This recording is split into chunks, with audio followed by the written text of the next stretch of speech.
So good to have you on the show today. This is Mobile TV. I'm also Lawel Lead by Mobile TV. Now, if you want to catch up with any of my missed episodes, simply go online and search for Lawel Lead by Mobile TV on any podcast distribution platforms. And there you go. Do have an amazing and worthwhile time listening to this talk show. Today on this show, I like to focus on a topic that's close to my heart, right? How a person can tap into their greatness, right? And I have an amazing guest on the show today who's going to share the topic to pieces. I have Riopel, who is an international bestseller, right? Best-selling author and app designer, entrepreneur, and trainer on the show with me today. So welcome, Robert Riopel on Lawel Lead by Mobile TV. I am feeling so blessed to be here, Omabola, and I am ready to just have fun and help your audience. So I'm ready. Absolutely, I'm ready also. You know what, Robert? I'm liking your energy already, right? So let's keep it moving. Yeah, because even before you hit record, you and I are already having fun and already laughing. And that's what life is about. Because one of the things, especially in success can be stressful. So if you can't have fun while you're having success, why are you having success? Because if you're stressed, that's not really living. But if you can be enjoying life and being happy and having success at the same time, that's really leading your life. That's having a life well lived and led. I love it. Absolutely, that's beautiful. Now, Robert, so what are some of the clues, right, about sources that you love to share with my audience? Oh, some of the simple ones, it's on the topic we were just talking about. One of my clues that I love to give people is choose to be happy. And that was something I learned on my first trip to India a number of years ago. I land, I do a 3-day training. I'm getting to see India, and I want to do some shopping before I come home, bring some things home for my wife. And so my partners, he says, well, I have my driver drive you around, and one of my staff members, she'll make sure she takes you to places you want to go to find what you need. And I love to meet people. And so when I meet people, one of the first things I like to ask is, what do you do for a living? Well, I knew she worked with my partner. So I said, what do you do with the company? She goes, well, right now I'm in sales. And I said, excellent. My second question is always, do you enjoy doing what you do? And you'd be amazed, Omabola, how many people say no, say they don't. But her answer was one I'd never heard before. She said, right now I do. And that kind of caught me as odd, because if they say no, my third question will be, well, why do you do it? And the most common answers I get are, I'm good at it, or I make a lot of money. And here's my response to that. Wrong answer. If you're doing something just because you're good at it or you make money, but you hate it, that's not living. So when she said, right now I do, I looked at her and said, what do you mean right now you do? She said, well, I'm getting married next year, and I'll probably then be more stay at home and stuff like that. Now, I was a little clueless on this. I wasn't thinking, and the culture I'm in and that. And I asked her, I said, where did you meet your fiance? And her answer was, I haven't met him yet. We'll meet for the first time at our engagement party. And so I hadn't even considered arranged marriages. And so I apologized for sounding ignorant and not understanding. And she thought, well, it's no problem. And I said, well, I'm a really curious person. Can I ask you some questions about that? And she says, sure. I said, how does that work? You've never met, and now all of a sudden you meet at an engagement party for the first time. And the second time you meet is at your wedding. How do you not get stressed, or what kind of stress comes into that? How would you handle that?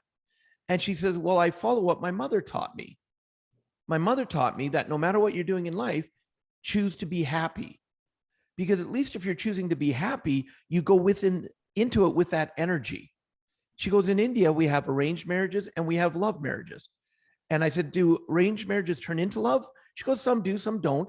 She says, but if you come in all stressed and angst and, it's going to have a hard time. She says, but I'm going to go in and I choose to be happy, and I'm going to be happy in that marriage. I'm going to be happy in my life. And I thought that was brilliant. So that's one of my clues that I give people in life. Choose to be happy. Absolutely, absolutely. Now, tell me about the 4 currencies of life, right? And which in particular we like to relate with? Well, yeah, in the 4 currencies of life, the first one is what a lot of people think about, the currency of money. And what a lot of people, and what my research has shown, is that there's something, if you have too much money in your life, it's called affluenza. If you have too little money, it's called poverty. And everybody has a zone that they are in.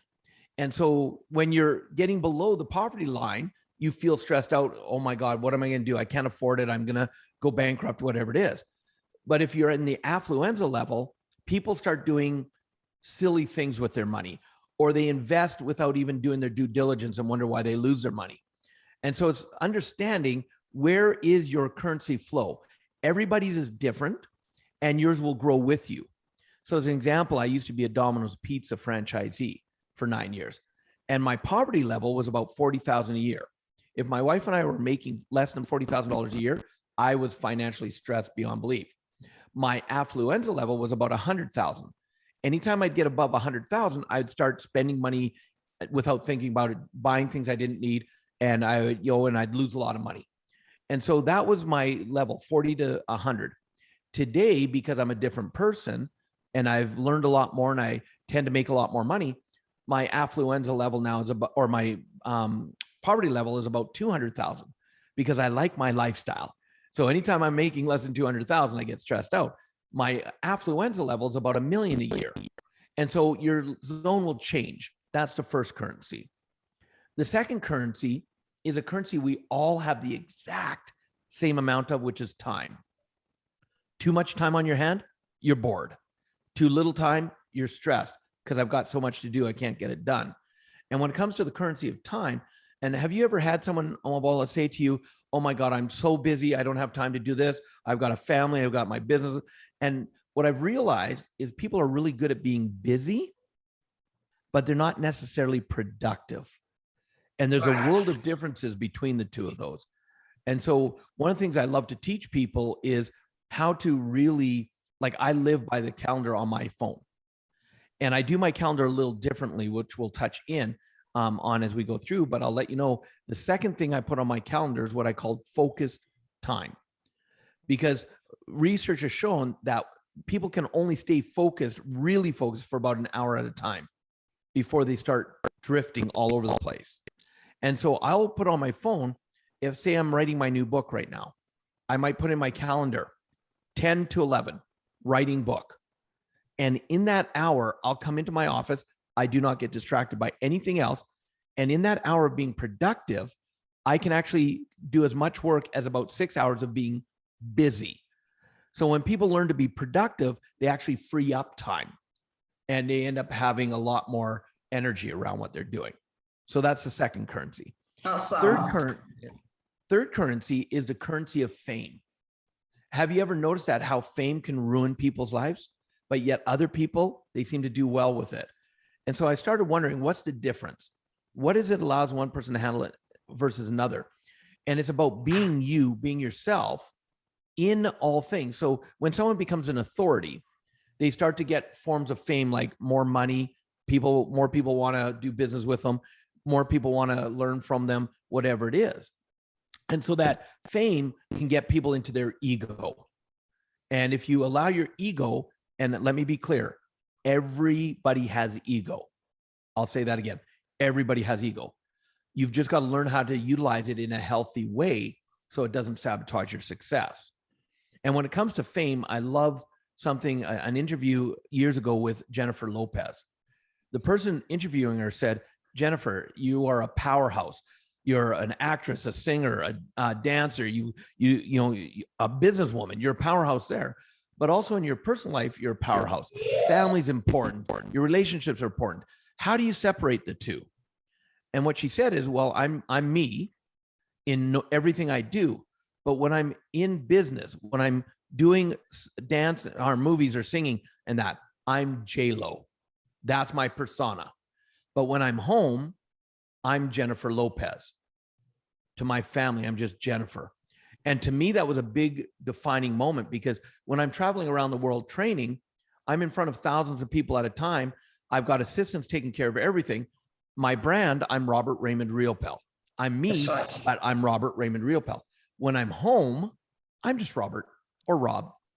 And my wife and I have a little joke. When I come home, she'll say, honey, you're home now. No more assistants. Go and take out the garbage. And I love it because it keeps me grounded. That's right. And so that's the currency of fame. And then the fourth currency is a currency I love to spend my focus time on, which is the currency of experience. When we talk about people, life's too short not to have fun. One of the things that stresses people out is either they're 1,000 miles ahead of themselves trying to figure out, how am I going to do this? What do I need to do? What if this happens? What if that happens? They're running so many what if scenarios through their head, they're overwhelmed and they get burnt out. Or they're so far into the past, hanging on to things that happened to them, and they're playing the victim of, this happened to me, so because of this, I should have, and so they're never present in the moment. And so it's about having that reality of being present through the good, the bad, the ugly. If you're truly experiencing the moment, that's living life. Because if you're truly present, you're now aware of what's going on around you. You're not missing life. How many people get to the end of their days and look back and go, what did I really do? Or what's gone on these last 5 years? I got successful, but I don't really know what I did. Or why did I get divorced? Or why is it my family won't talk to me? Because they were never present in the experience of the moment. So for me today, that's a currency I really focus on. I want to experience life to the fullest. So that's the 4 currencies. Awesome. Thank you for that incredible insight, Robert. Now, so what's your definition of greatness, right? And how can people tap into the greatness? Well, every single one of us has a gift. And what I'm going to encourage you to do right now and your audience to do is take a nice deep breath in and let it out. Now, if you're able to do that, there's still a reason for you to be on this planet, because you have a gift to give. And in whatever way that is, greatness, people think, a lot of people, they believe to be great, they have to do big things. No, greatness is being true to you and being authentic. Here's who I am. And this is coming from a person who is a huge people pleaser. And Omabol, I don't know if you know anybody who is ever a people pleaser. When I ask audiences to raise their hand, I am also. Yeah. So but I'm a recoverer. And that's the key is probably one of the greatest lessons I learned about my greatness is that here's me. Here I am. I'm aerodynamic. I have terrible jokes. I like to have fun, and I'm silly. And either you're going to like me for who I am or you're not. And if you like me for who I am, that's awesome. If you don't like me for who I am, that's awesome. Because now I know that if I look back and I go, how much time did I waste on trying to get people who wanted me to be someone different to like me? That was exhausting. And now that I focus on, I like to be around the people who like me for who I am and don't want me to change, I now attract the most amazing people into my life. And so that's how you live into your greatness.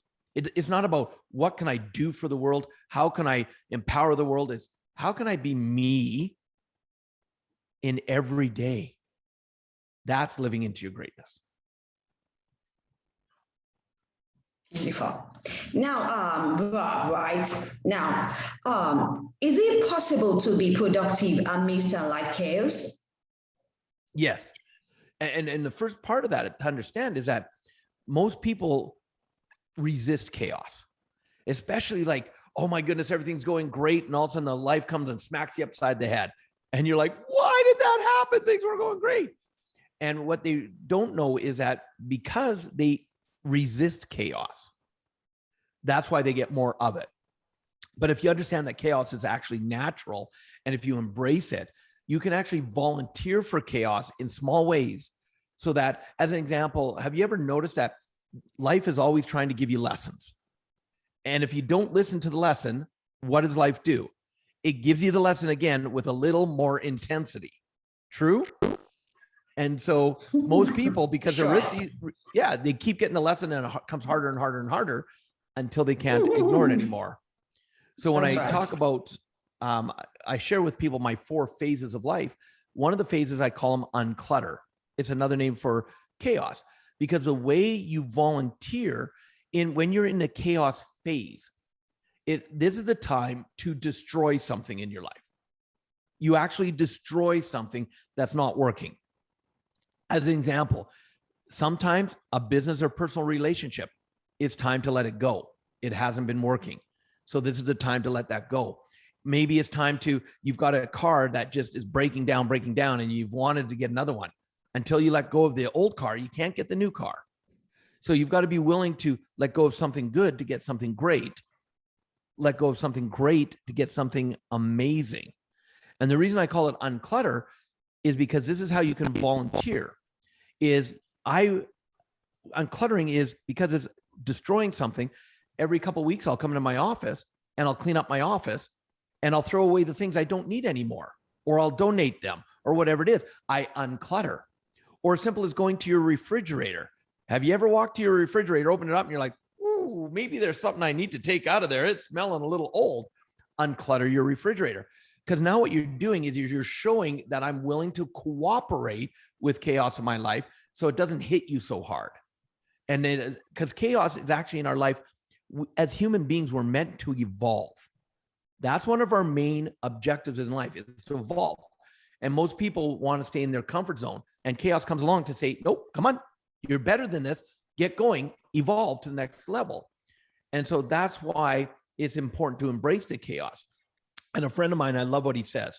He says, especially when it comes to chaos, instead of being willing to live life, courageously allow life to live you. Because, ladies and gentlemen, you don't have control of life. If you think you do, that's the biggest cosmic joke out there. You do not have control. Life is going to happen. You do have control on how you react to what's happening in your life.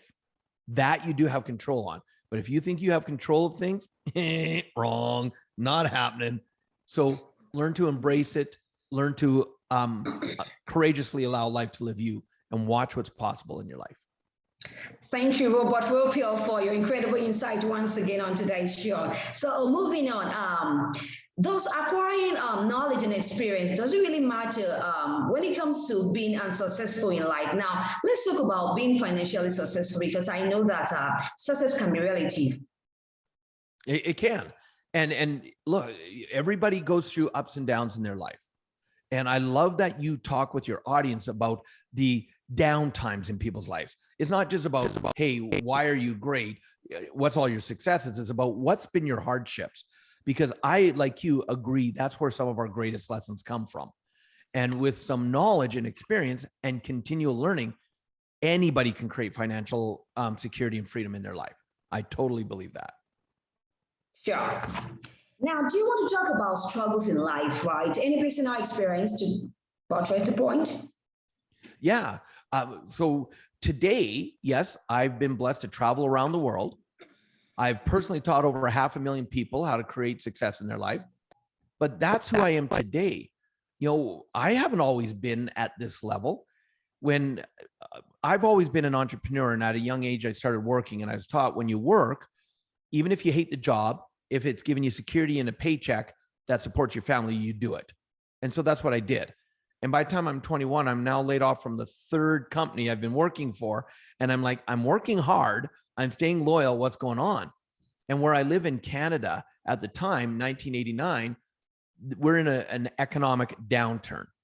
And I can't find what people might consider a real job.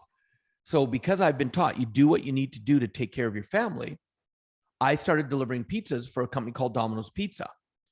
And I was able to go from being a driver because of my work ethic. I became a manager. My wife became my assistant, and we start working hard, open to close, 7 days a week. I know how to work hard. And a year and a half in, we were now qualified to be franchisees. And my franchisee came and said, I'm getting out of Domino's Pizza. I'm selling my 2 stores. And I went into fear mode because I'm like, oh my goodness, here we go again. I'm about to be laid off. And so my answer was, we need to talk to other franchisees, find out which other stores we can manage. My wife looks at me and she goes, why would we do that? Why don't we just buy the store we are in?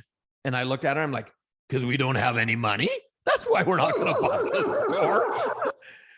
And I was taught to be an in-the-box thinker. My wife, she's a what box? She's like creative that way. And because of her passion, we started learning, how do you buy a business if you don't have money? and we made a lot of mistakes. And something I want your audience to understand, Omobola, is that mistakes are okay. In fact, there's no such thing to me as a mistake or a failure as long as you learn from it, because that's where some of our greatest lessons come from, is our what did not work. And so I don't call them failure, I call it feedback, because it gives you great feedback what didn't work. And every time we made a mistake or had failure, we'd learn from it. And took about 4 months where we now had the confidence and we knew what to say and what not to say. And all of a sudden, we weren't able to get the financing for our store. We actually got 100% financing for both the stores he had for sale. Now we became franchisees and it was like, oh, we're now successful. And no, we weren't. See, we knew how to run a store, but we didn't know how to run a business. And there's a world of differences there as well. For the first 2 years, our whole philosophy was, if there's money in the bank, we must be doing okay. No. Like, we thought we would do our own accounting because we couldn't afford an accountant. So we, again, were stumbling through making mistakes. And when out of necessity, we had to get an accountant. We got things figured out, and they looked at it and they looked at my wife and I went, how have the two of you made it these last 2 years? There's no way you should have been able to survive with how little money was coming in. But see, we didn't know what we didn't know, and we were too tenacious to quit. Success takes tenacity. And when we started figuring things out, we started doing better financially. But we did something, Omobola. I'm about to shock you. I hope you're okay with this, because we did something that you probably have never met anybody who's ever done this before. Are you ready? Sure. Bring it on.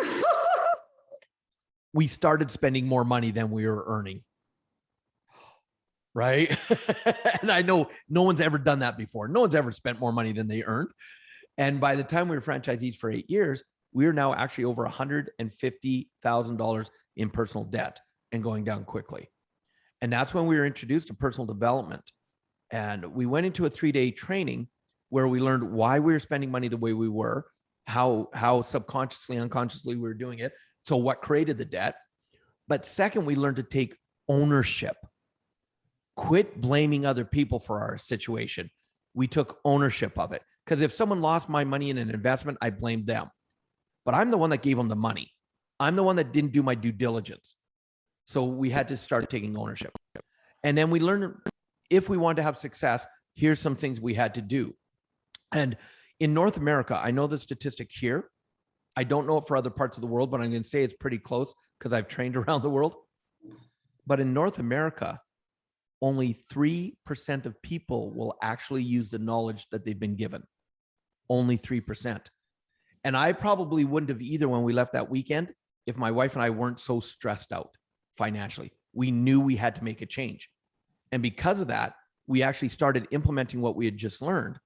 And we were actually able to go from being over $150,000 in debt to actually being retired, completely financially free 9 months later at the age of 32. Oh, awesome. Yeah. That's inspiring. So whatever you're going through, know that you can get through it. Sure. Keep learning, keep educating, and keep taking one step after another. Awesome. That was very brilliant of you, but Riopel. Now, do you have any projects in the pipeline? Yeah, I'm currently writing my second book right now, which is called The Authority Key, and looking to release it at the beginning of 2022. Excited about that because it's not just, there's a lot of people, and if you've ever noticed, someone can have the same amount of knowledge or experience as you or even less, but yet they make more money. And the question is, why is that? Well, they're seen as an authority where maybe you're not. And so there's a lot of information out there about how to become an authority. Things like write a book or host a podcast. These all elevate you as who you are as authority in people's eyes, social proof.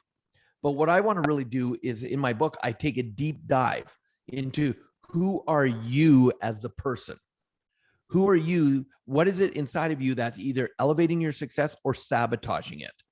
Why do you make the decisions the way you do? Why do you have times where you do really well and other times where you struggle? And so I really work deep on who the person is so that as you become an authority and get more success, you can actually keep it.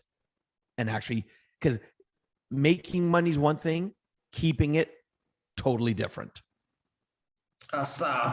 Now you're talking about sources, in our discussion, right? You wrote a book about Success Left a Clue. Can you tell my audience a bit about it? Yeah, in this book, Success Left a Clue, it is 6 life-changing habits that I go through with people.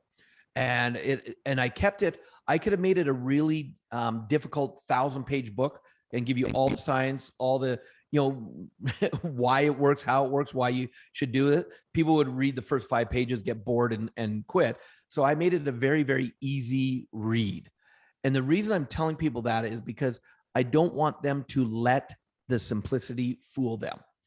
These 6 steps, if you actually do them, will change your life.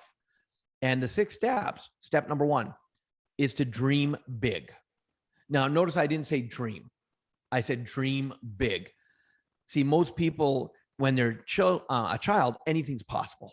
They have these big dreams of what they want to be, who they want, what they want to do, where they want to go. But then as we grow older, society tells us to be realistic, and our dreams get smaller and smaller and smaller.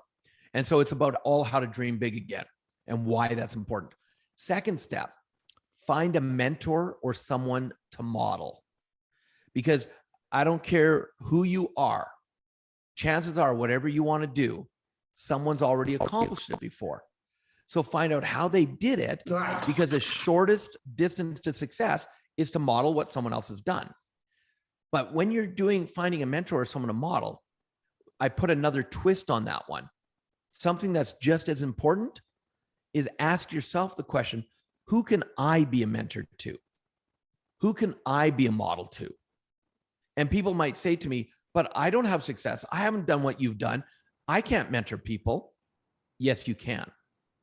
Again, some of your greatest struggles in life may be some of the greatest gifts you can give back to other people. And so even if it's mentoring one person, just ask yourself that question. Step 3, you can have the greatest dreams, you can have the greatest mentors. But step 3, if you don't do this, you're not going anywhere.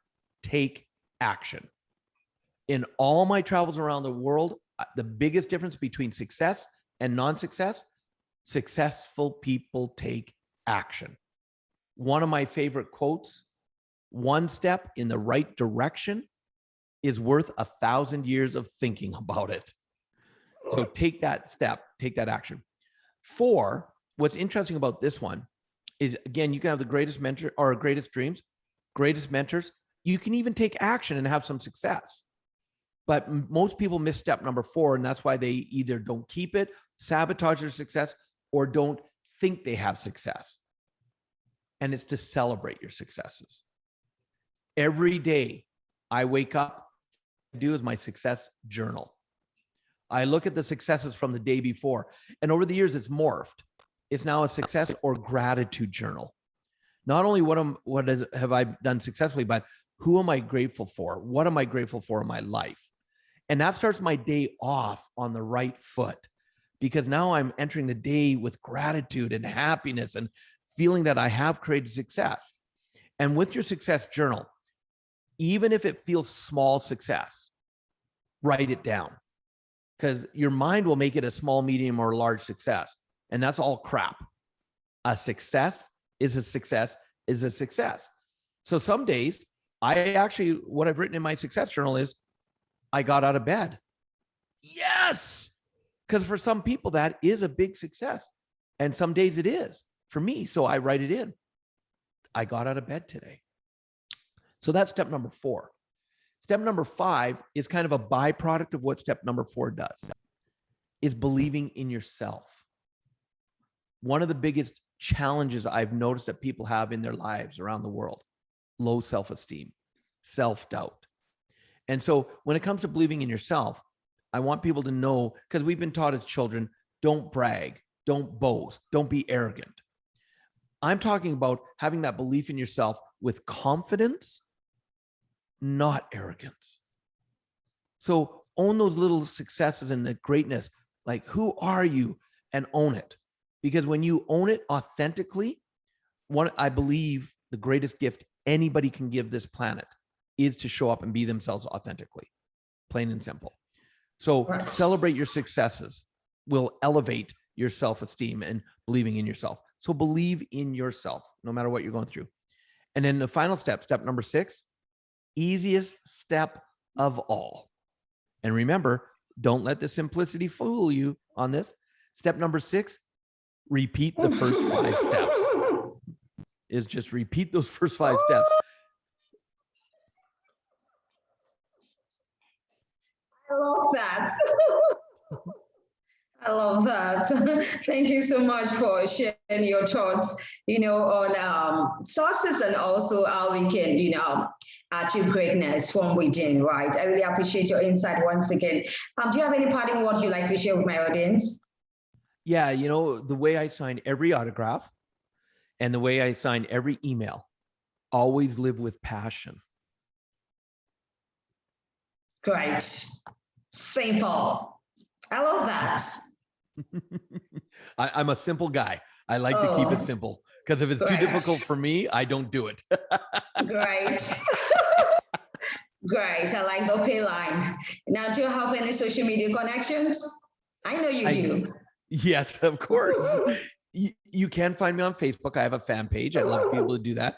You can also find me. My assistant tells me I'm now on LinkedIn. I'm now on Instagram. I don't even know how to do that. So someone's taking care of that. But you know what, Omobola, you have been so gracious to have me on as a guest. I would love to, as a gift to your audience for taking their precious time and listening to this interview, I have a gift for them from us. And that is, my first book, my international best-selling book, Success Left a Clue, is I would love that every one of your audience members, for them to be able to get the digital version download of this as our gift to them for taking their time. And it's the full book, not just a few chapters, the full book download that they'll be able to get.